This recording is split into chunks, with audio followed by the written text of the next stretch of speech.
So you're a genius. I don't know if I would say that, but thank you for believing in me. We definitely do. You're definitely a genius, one of the first OZY Genius Award winners ever.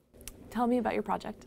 So my project I'm really excited for, it's called Diversity, and I'm trying to create an online platform to share the stories of a diverse range of leaders and sort of the stories that you don't necessarily hear on formal interviews, and try and make it so that anybody can see those stories, like learn from empowering people who have overcome things that you may not have known about.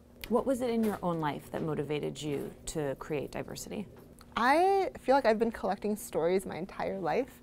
And I'm very grateful to have role models and mentors who are always saying you can do this, and that's sort of the reason why I am at Stanford and I could do these things.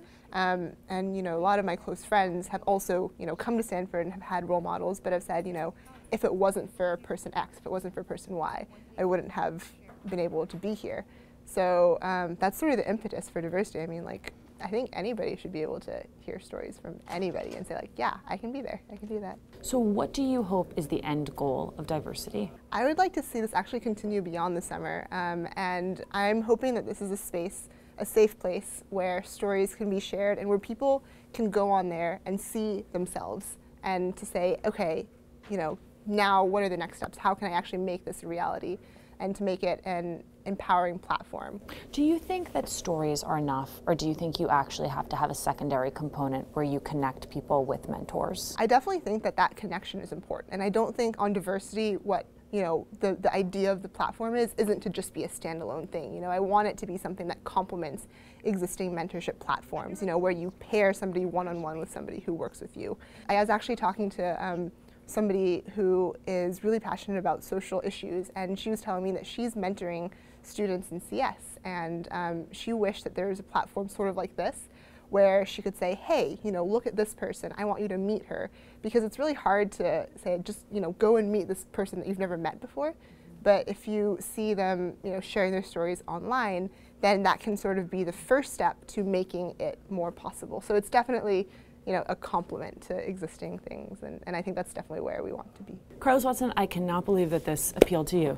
I couldn't either. Do you know, it is such a, no, we were super excited. We had over 100,000 people come to the website from all around the world.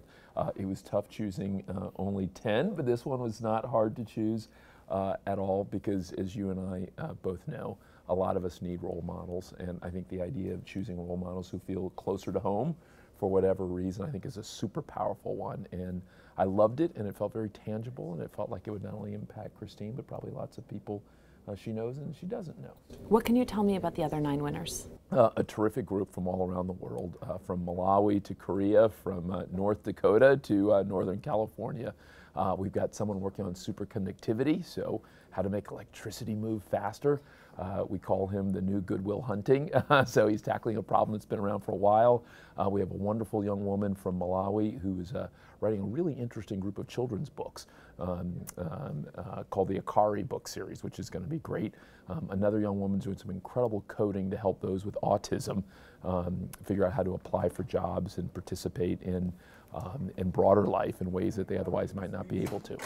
So at the end of the summer, when your 10 geniuses come back, having worked on their 10 genius ideas, what do you hope is the outcome? I hope a little bit of what Christine said, which is I hope that they not only have done something tangible and meaningful, whether it's a first start on a novel, whether it's beginning a film, whether it's someone coming up with the beginning of invention, but I hope they also are inspired to go forward from there. And I think one of the good things that may happen, they may inspire friends and family. That the fact that we're not waiting until they're 50 or 60 to kind of hold them up and to say go for it and go forth, I think could be a really positive thing that has ripple impact.